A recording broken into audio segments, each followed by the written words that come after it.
જય શ્રી કૃષ્ણ પ્રિય દર્શક મિત્રો, મારી આ યુટ્યુબ ચેનલ શ્રી હરિભક્તિ રસમાં તમારા બધાનું હાર્દિક સ્વાગત છે. આજના વિડીયોમાં આપણે શ્રી દુર્ગા સપ્તશતીનો બીજો અધ્યાય શ્રવણ કરીશું, જેનું નામ છે મહિષાસુર સૈન્ય વધ. તો બોલો દુર્ગા માતની જય. હું પદ્માસન પર બેસેલા પ્રસન્ન વદના મહિષાસુર મર્દિની ભગવતી મહાલક્ષ્મી દેવીનું ભજન કરું છું કે જેઓ પોતાના હાથોમાં અક્ષમાલા, પરશુ, ગદા, બાણ, વજ્ર, પદ્મ, ધનુષ્ય, કુંડિકા, દંડ, શક્તિ, ખડગ, શંખ, ઘંટા, મધુપાત્ર, શૂળ, પાશ અને ચક્ર ધારણ કરે છે. ઋષિ કહે છે, અગાઉના સમયમાં દેવતાઓ અને અસુરો વચ્ચે પૂરા 100 વર્ષો સુધી ઘોર યુદ્ધ થયું હતું. તેમાં અસુરોનો સ્વામી મહિષાસુર હતો અને દેવતાઓના નાયક ઇન્દ્રદેવ હતા. તે યુદ્ધમાં દેવતાઓની સેના મહાબળવાન અસુરોથી પરાજય પામી. સમસ્ત દેવતાઓને જીતીને મહિષાસુર ઇન્દ્ર બની બેઠો. ત્યારે પરાજિત દેવતાઓ પ્રજાપતિ ભગવાન બ્રહ્માજીને આગળ કરીને તે સ્થાને જઈ પહોંચ્યા કે જ્યાં ભગવાન શંકર અને ભગવાન વિષ્ણુ વિરાજમાન હતા. દેવતાઓએ મહિષાસુરના પરાક્રમનો તથા પોતાના પરાજયની પૂરી હકીકત તે બંને દેવેશ્વરોને વિસ્તારપૂર્વક કહી સંભળાવી.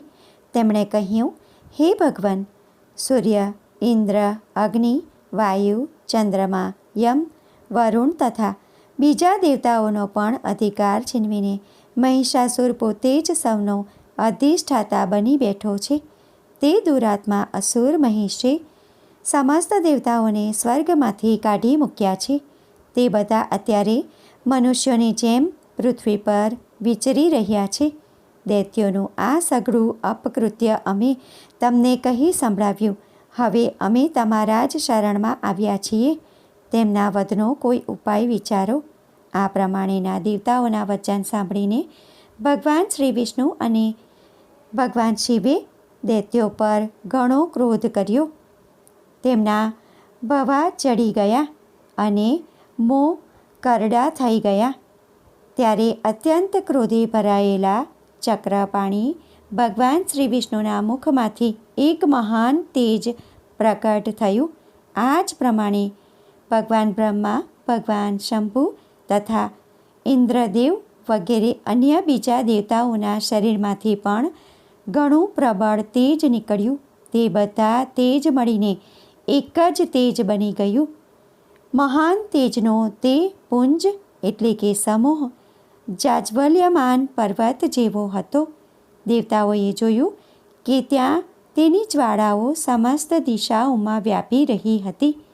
સમસ્ત દેવતાઓના શરીરમાંથી પ્રગટેલું તે તેજ અતુલનીય હતું.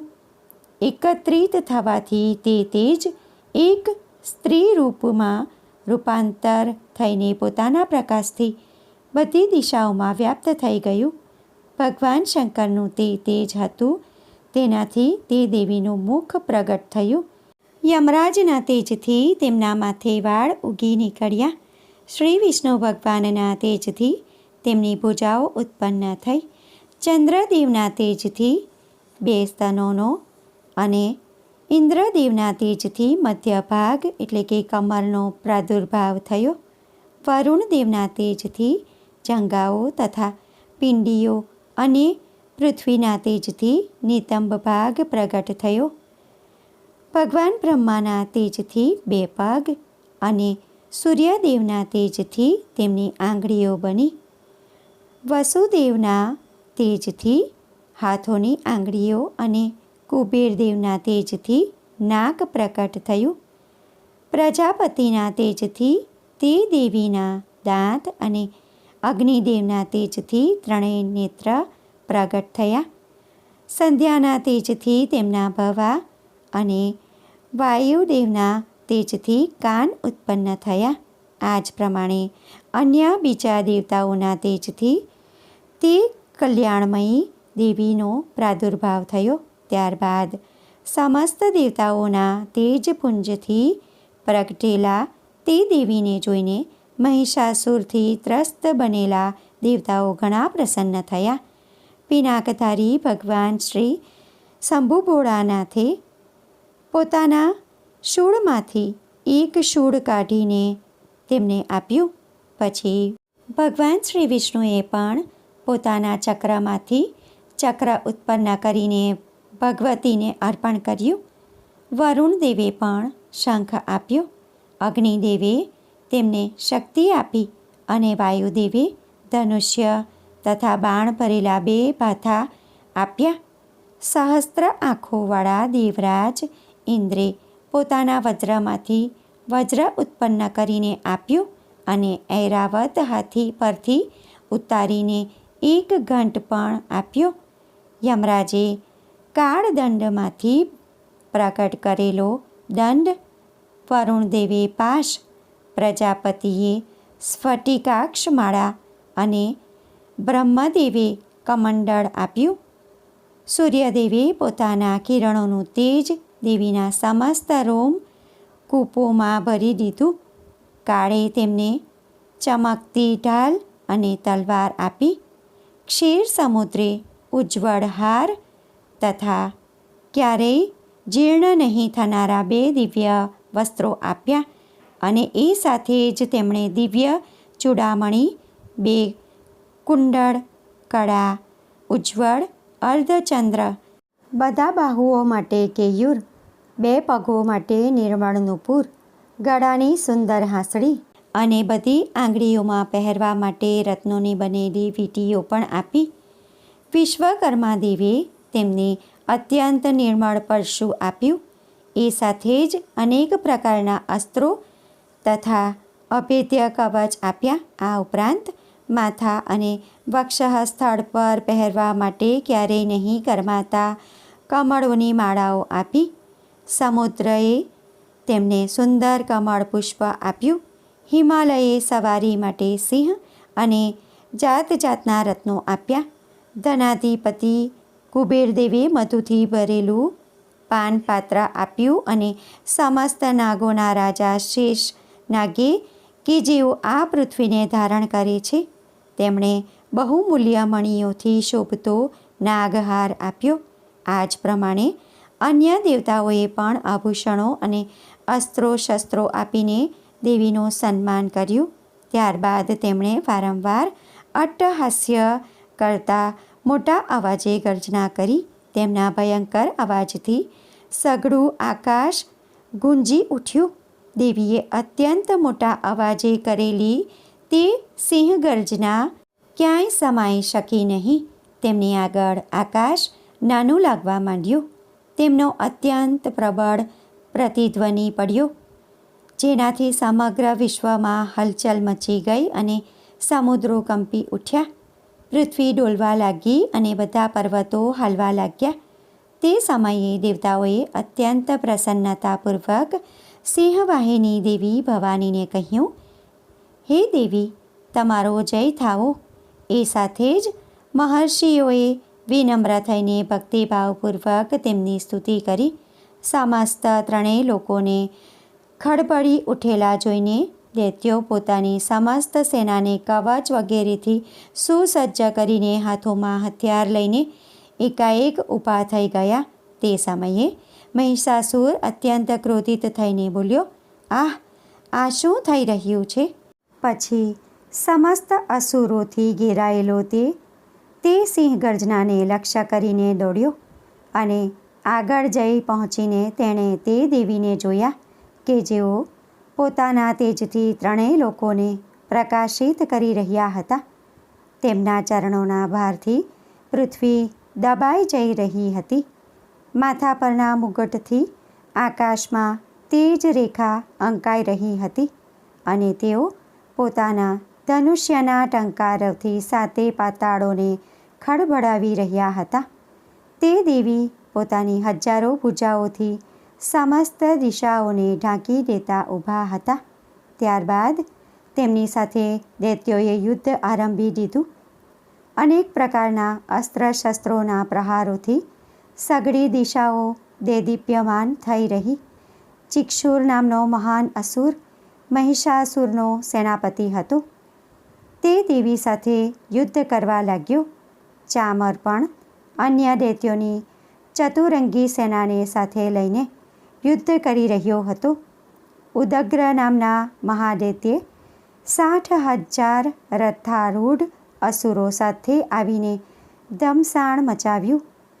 મહાહનુ નામનો દૈત્ય 1 કરોડ રથારૂઢ અસુરોની સાથે યુદ્ધ કરવા લાગ્યો. જેના રૂવાડા તલવાર જેવા તીક્ષ્ણ હતા. તે અસીલોમા નામનો મહાદૈત્ય 5 કરોડ રથારૂઢ સૈનિકો સહિત યુદ્ધમાં જોડાયો. 60 લાખ રથારૂઢ અસુરોથી ઘેરાયેલો બાષ્કલ નામનો દૈત્ય પણ તે યુદ્ધભૂમિમાં લડવા લાગ્યો.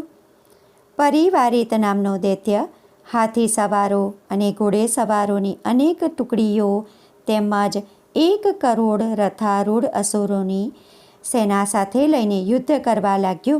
5 અબજ રથારૂઢ અસુરોની સાથે બિડાલ નામનો દૈત્ય યુદ્ધ કરવા લાગ્યો. આ સિવાય બીજા પણ હજારો મહાદૈત્યો રથો, હાથીઓ અને ઘોડાઓવાળી સેનાને સાથે લઈને ત્યાં દેવી સામે યુદ્ધ કરવા લાગ્યા. મહિષાસુર પોતે તે યુદ્ધભૂમિ પર કોટી હજારો રથો, હાથીઓ અને ઘોડાઓવાળી સેનાથી ઘેરાયેલો ઊભો હતો. તે બધા દૈત્યો તોમર, બિંદીપાલ, શક્તિ, મુસળ, ખડગ, પરશુ, પટ્ટીશ વગેરે અસ્ત્રો શસ્ત્રોનો પ્રહાર કરતા રહીને દેવી સાથે યુદ્ધ કરી રહ્યા હતા. કેટલાક દૈત્યોએ તેમના પર શક્તિના પ્રહાર કર્યા, કેટલાકે પાશ ફેંક્યા, તો બીજા કેટલાક દૈત્યોએ ખડગના પ્રહારો કરીને દેવીને મારી નાખવાનો પ્રયત્ન કર્યો. દેવીએ પણ ક્રોધે ભરાઈને રમતમાં જ પોતાના અસ્ત્રો શસ્ત્રોની વૃષ્ટિ કરીને તે દૈત્યોના તે સમસ્ત અસ્ત્ર શસ્ત્રો કાપી નાખ્યા. તેમના મુખ પર પરિશ્રમ કે થાકનું લેશ માત્ર પણ નામ નિશાન ન હતું. દેવતાઓ અને ઋષિઓ તેમની સ્તુતિ કરી રહ્યા હતા અને તે ભગવતી પરમેશ્વરી દૈત્યોના શરીરો પર અસ્ત્ર શસ્ત્રોની ઝડી વરસાવી રહ્યા હતા.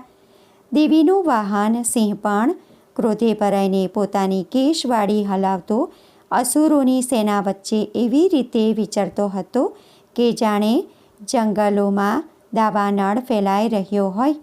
યુદ્ધભૂમિમાં દૈત્યો સાથે યુદ્ધ કરતા દેવી અંબિકાએ જેટલા નિઃશ્વાસ છોડ્યા તે બધા જ તત્કાળ સેંકડો હજારો ગણો રૂપે પ્રકટ થઈ ગયા અને પરશુ, બિંદીપાલ, ખડગ, પટ્ટીસ વગેરે આયુધો વડે અસુરોનો સામનો કરવા લાગ્યા. દેવીની શક્તિથી વૃદ્ધિ પામેલા તે ગણો અસુરોનો નાશ કરતાં કરતાં નગારા, શંખ વગેરે વાદ્યો વગાડવા લાગ્યા. તે સંગ્રામરૂપી મહોત્સવમાં કેટલાય ગણો મૃદંગ વગાડી રહ્યા હતા.